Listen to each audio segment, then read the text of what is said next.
Will you speak at the convention?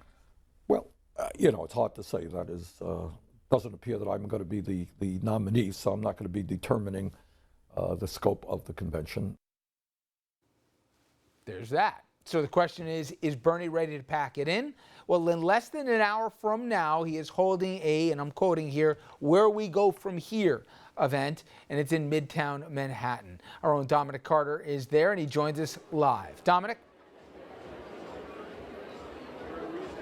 Well, good evening to you, Richard. Bernie Sanders is used to much larger venues than this, perhaps a clear sign that his campaign is over. Democrats are hoping for party unity. Let me thank all of you for being part of the political revolution.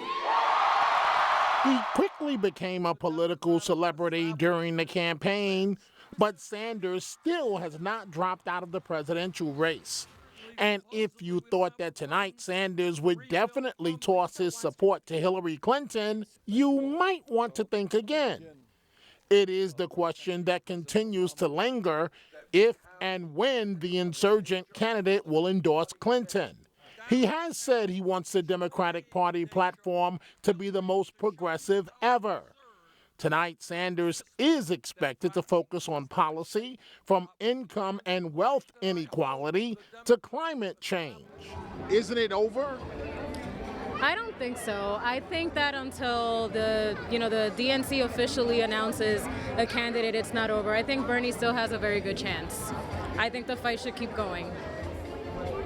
Will you back Hillary Clinton once Sanders is out? No, I will not. No, I won't. I think that it's time to change American politics. I think that if Bernie is not the ultimate candidate who is bringing a change to politics, then I believe I should support a candidate that is bringing change to politics. So I would go third party. I would go with. But not Trump. No, I wouldn't go for Trump. Under no circumstance. No, not at all. Judy Gardner, you asked about Richard French. Richard's in the studio right now. You're here at Town Hall. You're still supporting Bernie Sanders? Oh, yes, definitely. All the way. But it's over, Judy. You know what? He had started a political revolution, and we're going to continue this political revolution. So at the convention, I am voting for Bernie Sanders. I'm an elected delegate, and I will be true to my vote. Will you support Hillary? Will you support Hillary ultimately? Will I support Hillary ultimately? I have not made up my mind. The Democratic convention is next month, and the Sanders and Clinton campaigns are in conversations about ways to incorporate some of Sanders' main issues, like college affordability, expanding Medicare and minimum wage into the party platform.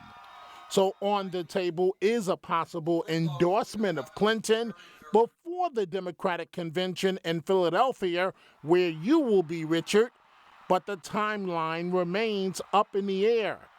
This, as Donald Trump is openly trying to court supporters of Sanders.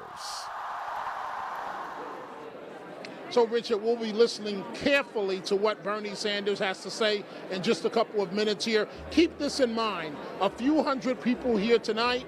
This is a man that pulled out 15,000, 20,000 in the South Bronx. That is it for now, Richard, from Town Hall in New York City. Let's go back to you in the studio. Thank you, my friend Dominic. All right, let's bring in the table here. And you're a fellow Democrat, but it's getting old, isn't it? I think that Bernie Sanders ran a remarkable campaign, brought new issues to the front. It's gotten old, right? Old issues. But, Hillary Clinton waited 4 days after she was mathematically eliminated as a possible nominee in 2008 before she nominated Obama or endorsed Obama. 4 days. It's been a little longer than 4 days. I think Senator Sanders should endorse Hillary now and unite the party. That's what he should do. And to that point, Andrew, I want to just bring a number in. This surprised the heck out of me when I saw this. For anyone who says, oh, well, he's just delaying the inevitable. What's the big deal the longer he waits? If we got the poll number here, they did a poll of Sanders supporters, and they asked them who they will vote for in the event that Sanders drops out of the race here.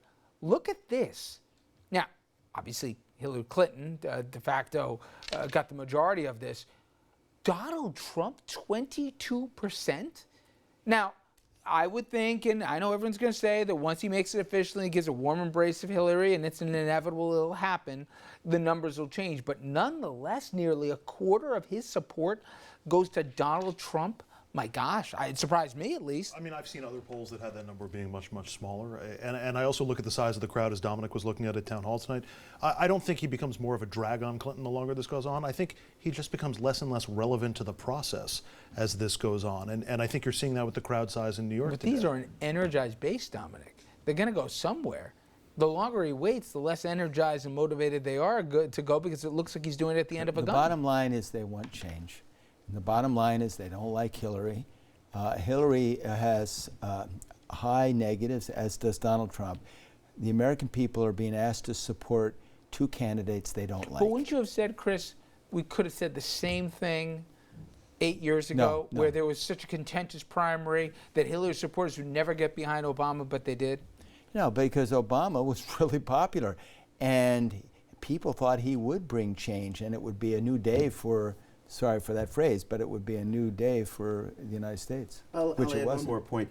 There's more than 4 months to go before the general election. More than 4 months. Donald Trump hasn't even released his tax returns yet. Hillary Clinton released the last Doesn't look like he will. the last 20 years of her tax returns. Trump hasn't released his tax returns, and you have to ask why. Okay. And you have to assume there's a real good reason. So I believe in the next 4 months, a lot is going to come out about Donald Trump that has not been known, and I believe the numbers that show that some of Sanders' supporters will vote for Trump will dwindle even further. It's possible some more information could come out about Hillary, but talk about someone who's been vetted and investigated for decades, that would be Hillary Clinton. Now, I'm curious, and certainly I'm not asking you to litigate the case for Donald Trump, but a couple curious things. Why is he going to Scotland right now, where, first off, we're in the middle of the campaign, we're approaching the conventions. There, you can argue, or certainly a lot of big policy reasons. Because the man is totally infatuated with himself. And, you know, Trump buildings here, Trump golf courses here. It's part of his business. But the optics are terrible. Well, he doesn't care. And it hasn't seemed to hurt him yet. Excuse me. It's hurt him with people who don't vote in the Republican primary a lot. But within the Republican establishment, no.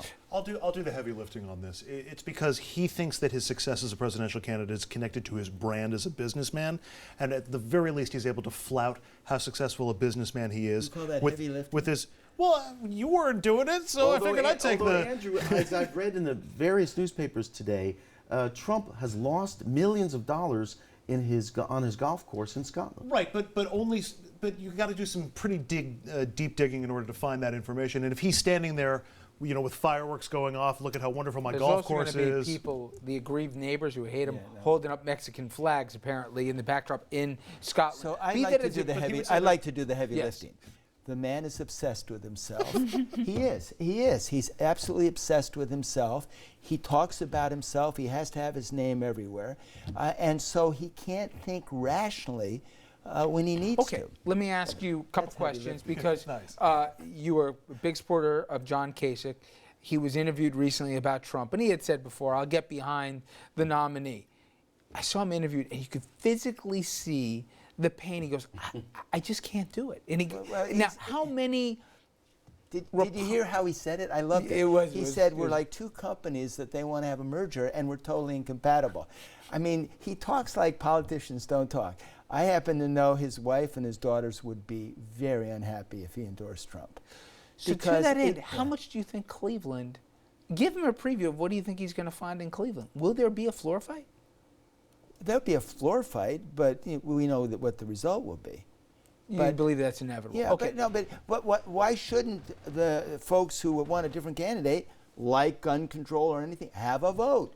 Be able to nominate their candidate and explain why. Well, was the willingness to have a first ballot, vote your conscience, which is different than the traditional rules, which vote, you know, how you're supposed to on your first ballot, and then if it gets to a second one. The majority of the people on the Rules Committee are going to be Trump delegates. Yeah. The majority of the delegates on the floor are going to be Trump delegates. I want to say this one, which is, at first I thought this was just inside baseball, but I saw a couple names, if you know national security, Brett SCOWCROFT and Dick Armitage. Yeah. They both came out and said, forget that they won't support Trump. They're going to support Hillary Clinton. Now, these are two self-identified Republicans. These are people who grew up in the Republican Party and served in Republican administrations. Do you believe there's going to be a trend where national security folks, military guys, are going to say, we can't let this guy have the launch codes? The trend has already happened. It happened a while ago. The right. trend is just building. You know, Trump made the allegation that in Iraq, U.S. soldiers were stealing money. U.S. soldiers were stealing money. That's the Trump allegation. I never got what the constituency for that case was. How was he And, trying to and the veterans community rightfully said, number one, what you said, Mr. Trump, is not true. And number two, we'll remember what you said about us as we were putting our lives on the line. But having been to Iraq 19 times during that process, I remember seeing pallets of dollars, you know, millions of dollars just in someone's office. No, but there's no evidence that U.S. soldiers stole any money. Let me finish. We didn't account for that money. That would have been a fair thing. We said it was Iraqi money. A stupid thing to say. I'm not suggesting that Americans took it. I'm just telling you we had no accountability for tens of millions of dollars. Let me do this. Go ahead. I got Sure. My God, a congressman actually listened to me. Okay, coming up next, we will take a look a little closer to home here. I got a few issues for the guys at the table, Connecticut, New Jersey, and New York. I want to get their quick takes on. Stay with us.